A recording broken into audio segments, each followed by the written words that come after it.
Have I ever played Warhammer Fantasy? I answer this and more in today's Q&A.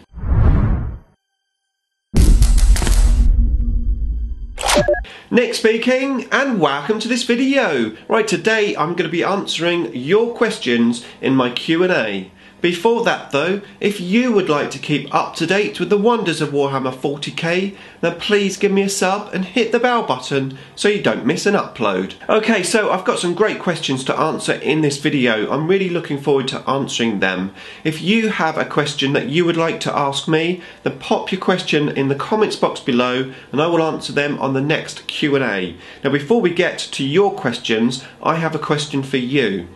Okay, so my question to you is, if you're here on my channel for my Necron videos, are you still interested in my other videos? When you see a video that pops up in your feed from me that's not Necron based, are you disappointed? Do you still watch it or do you just skip it? I'll be very interested to know. Okay, on to your questions.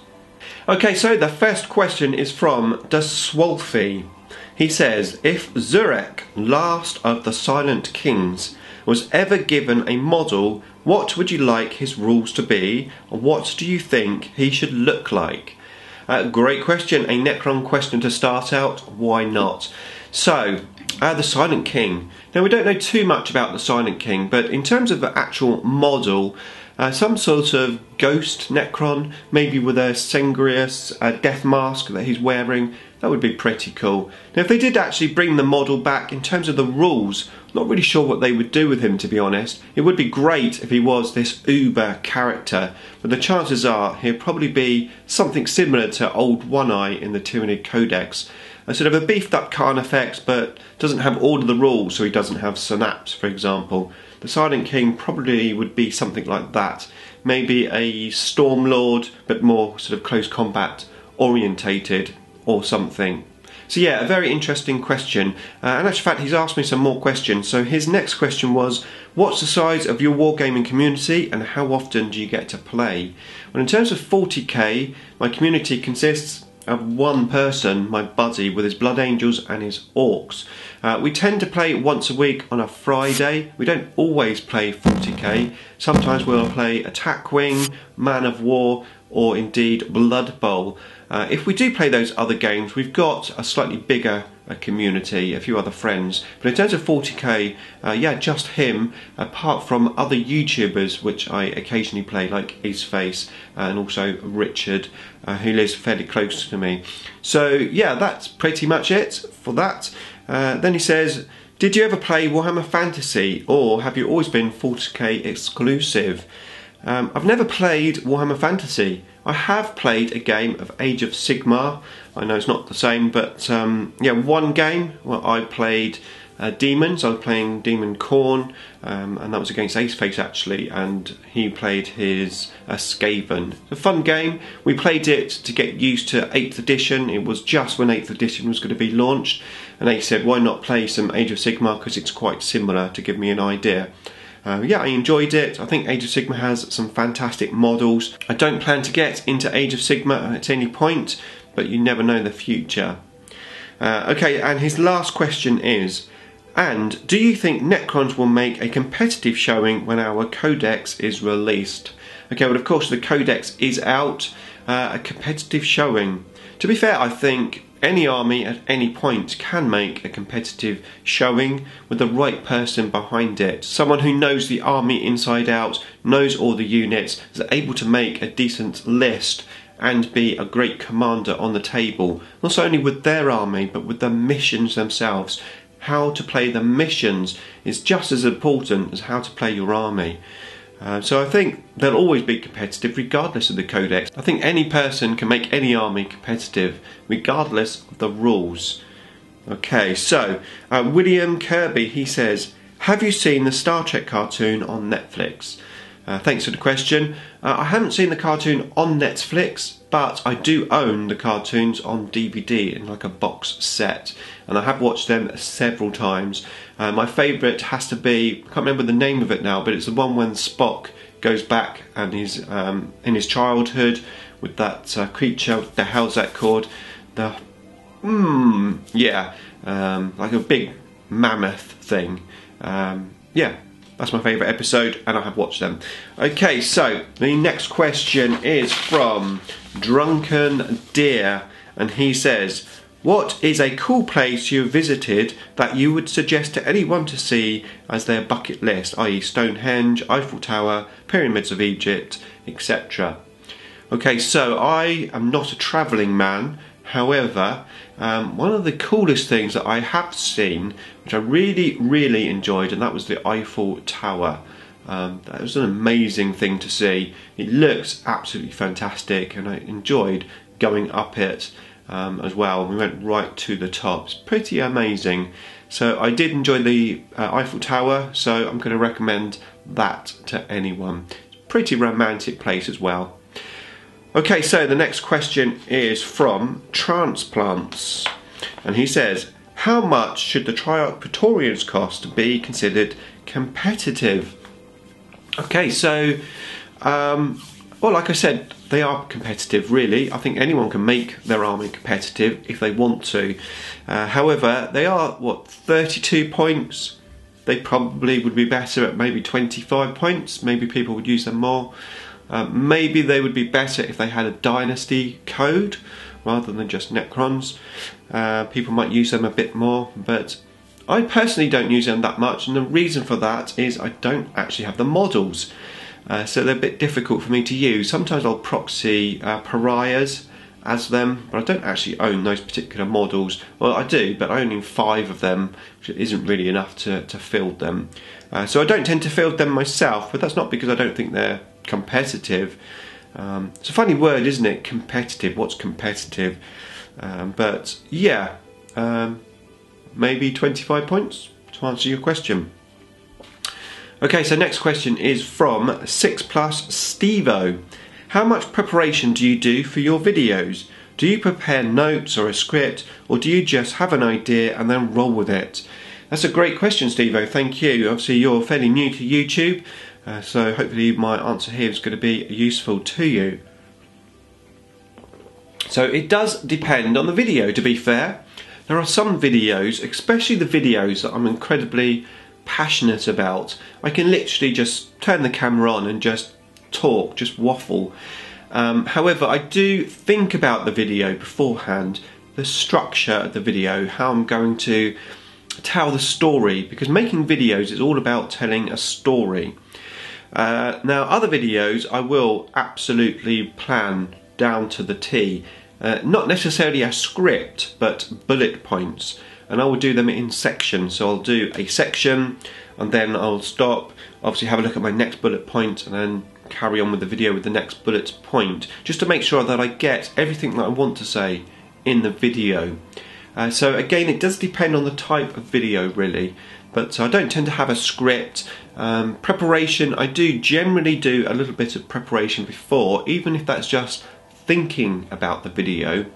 But quite often I will make some bullet point notes as well, just to make sure I don't miss anything that I want to say. Okay, so the next question is from Super Wargamer, and he says, who do you think would win, Necrons or the Borg? Well, although the Borg are quite formidable as an opponent, I think for Necrons that wouldn't be the case, because the Borg like to assimilate. They like to assimilate humanoids, and I don't think Necrons would be classed as humanoids. So I don't know that they would get on very well in trying to assimilate them. I think the Necrons would overpower the Borg quite easily. So that's my answer. Necrons would win. Necrons! Okay, so the next question is from Richard Morgan, and he says, if you had the opportunity to add your own unique unit to 8th edition Necrons, what would it be, and what sort of rules or weapons or abilities would it have? That is a great question.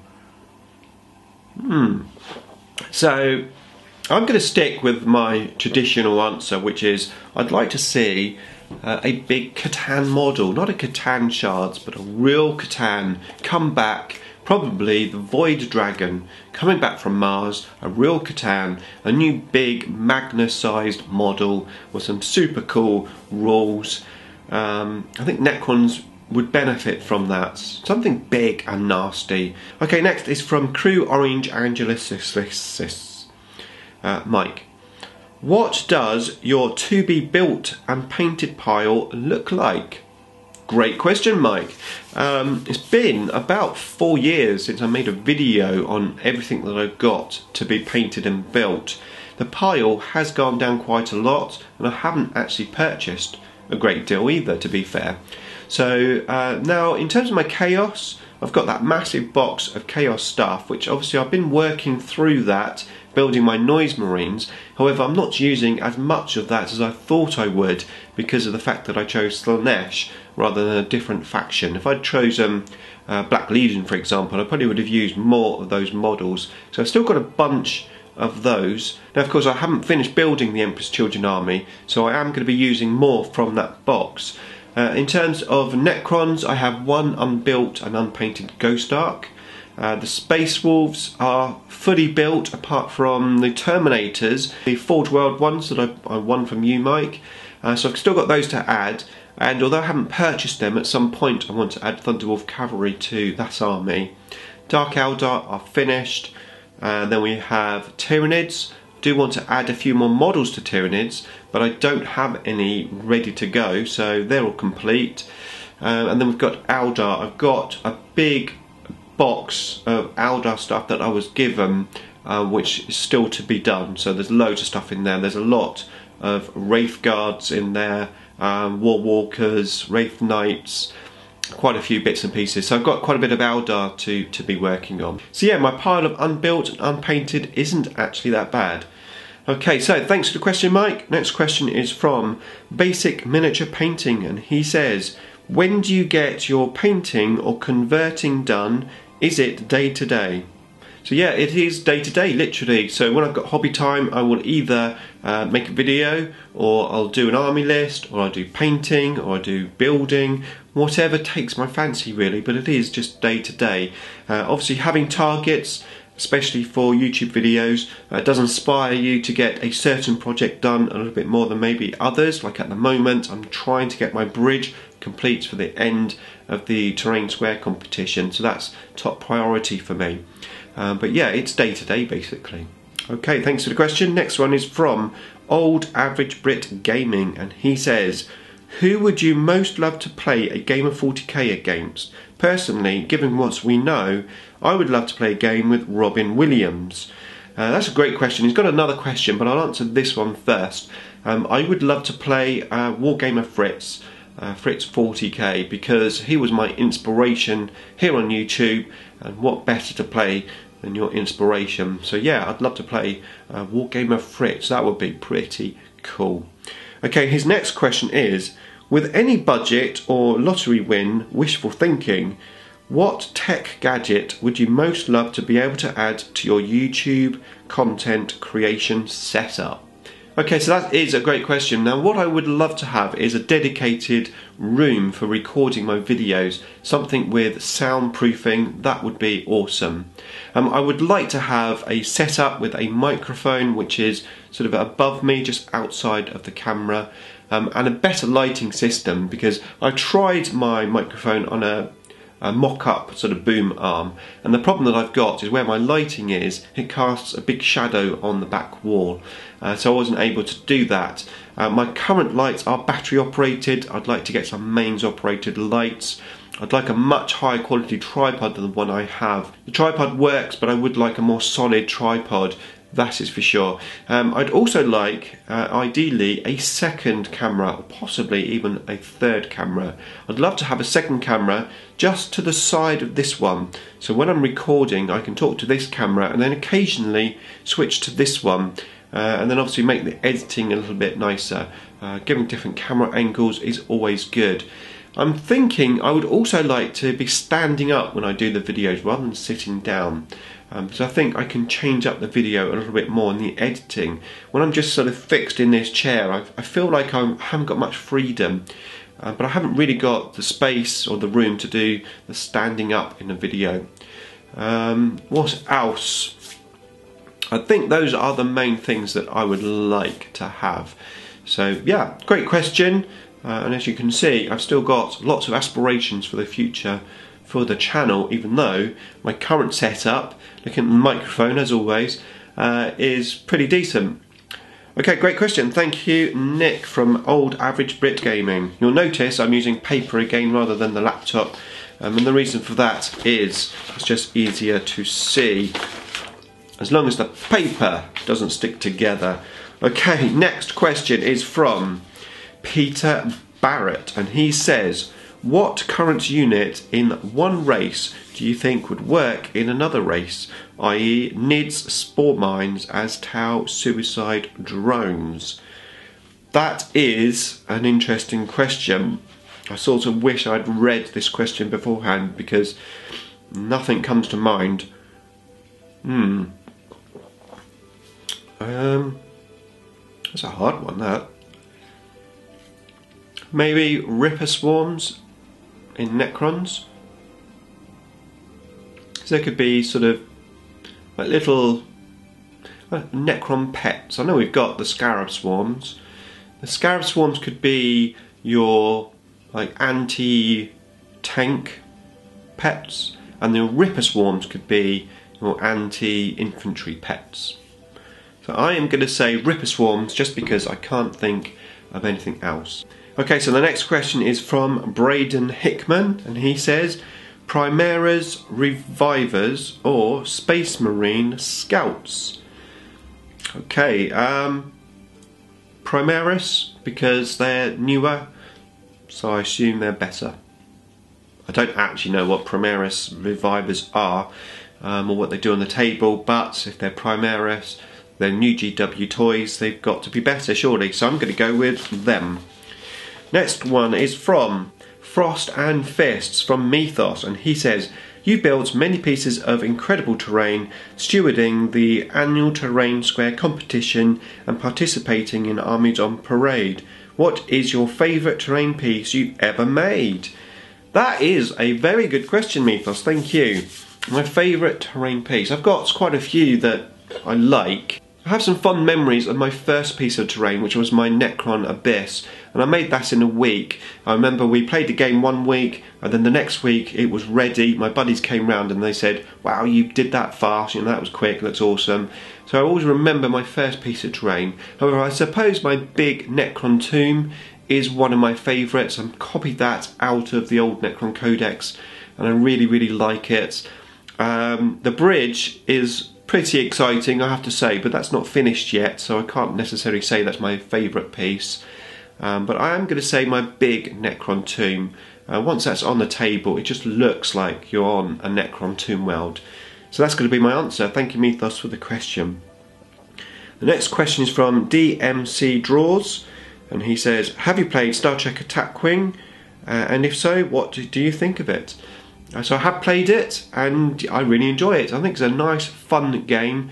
We don't play it seriously. We generally play more than 2 people, so we normally play a 4-way game, and we have sort of 50 points each. Basically we just play 1 ship each, and we just play on the table. As soon as 2 people have died, we rack up and start again, change our ships around, and we have a lot of fun. It's a nice break from playing 40k because it's easy to set up the game. You don't have to get all your terrain out and get your army lists ready, pack away all your armies, etc. So yeah, I do enjoy Star Trek Attack Wing. Okay, so the next question is from Victor Kess, and he says, if the United Federation of Planets was facing the attack of the Necrons, how do you think it will end up? Well, the Federation, United Federation of Planets, always win. So regardless of what happens, they will overcome the Necrons. I'm sorry to say, but it's the Federation, they win everything. In the end. Okay, so Big Mech Danskull, he says, what is your favourite vessel other than the main ones for each series? I.e. other than Enterprise, Voyager, Discovery. Okay, so Star Trek question, we like Star Trek questions. Favourite vessels from each of the series. Wow, okay. The original series. So I suppose the standout one has to be the Romulan bird of prey. Yeah, the one when we first see the Romulan. So that's that one. And we've got Next Generation has to be the Romulan again, but the one with the double-winged one. That's pretty cool. Voyager.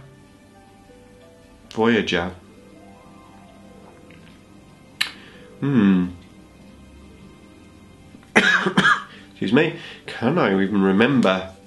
I am watching Voyager at the moment, but I don't remember seeing any standout ships. I suppose the bio ships, I quite like the bio ships, and I play those in Attack Wing. So yeah, I'm going to say the bio ships.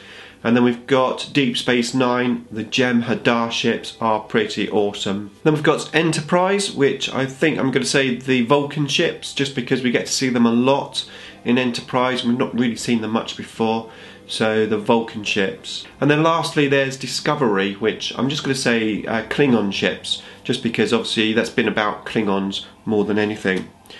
Great question, thank you Big Mac. Okay, next is from Mini Warzone. He says, if you had a sudden extra £100 to spend on the hobby, then what would you spend it on? There are some Tyranid models that I still want to get for my collection. I actually miss painting Tyranids. Painting my Tyranids is a lot of fun. I think my paint scheme is really fun to do. So I'd like to do some more Tyranids, and I need some exocrines. Yes, that's right, I need them. I want to get at least 2 exocrines, maybe 3. Of course I would magnetise them. So that's going to be my answer, some exocrines for Tyranids. Next question is from Nerdopolis Prime, and he says, as a Star Trek enthusiast, I would like you to show us your Star Trek collection. Okay, so yeah, Nerdo, I know you've been asking me this a few times. I haven't done it because I don't know how interesting it would be for my viewers, to be fair, because I don't actually have an amazing amount of Star Trek stuff. I like Star Trek a great amount. However, I did make a conscious decision not to collect Star Trek, because I am a bit of a collector, and basically I couldn't really afford it, and there's a lot of Star Trek to collect. I have all of the box sets on DVD. I've got all of the films in several incarnations as they were released. I've got a few action figures, but not a huge amount. I've got quite a few Star Trek books. I've got over 500 books. However, it's been about 10 years since I purchased a new book. And to be fair, I've stopped reading the Star Trek books. I just haven't had enough time to read. So I'm even thinking that maybe I might sell my Star Trek books at some point. So I haven't actually got a huge amount to show you, to be fair. What you have seen is probably just in the background of my videos anyway when I'm doing my battle reports. But yeah, thanks for the question. Sorry I haven't actually shown you, but I hope at least answers your question. Okay, so lastly we've got Captain Morgan's Wargamers. This is actually Richard's new channel.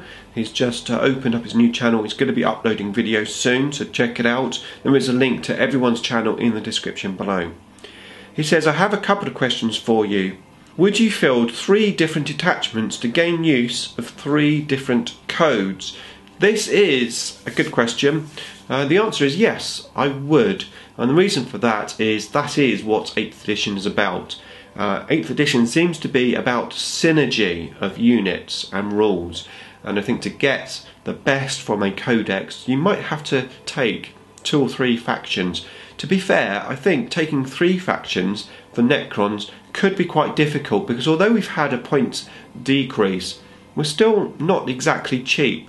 And from the list that I've made so far, it's been quite difficult to get 3 factions in. However, I'm not always going to play 3 factions. I'm quite happy to play 1. So I have no qualms about playing different dynasties, which does surprise me a little bit, because I am anti-allies. I always have been. But the way I see it is I'm still playing from my codex, just taking advantage of the rules that are in the codex. He has a second question. The second question will come after our game, and will be basically, now that you have the codex, do you feel that your army is more competitive now? Okay, well obviously we haven't played our game yet. In actual fact, I haven't played with the codex yet. I've got a game coming up very shortly though. But yeah, I'm very happy with the codex. I think it's going to be competitive. There's that word again. I think any army can be competitive with the right person behind it, knowing what they're doing with the units on the table and the game in general. Okay, so that is all the questions answered for today. If you have a question to ask me, then pop it down in the comments box below, and I'll see you in the next video. Beam me up!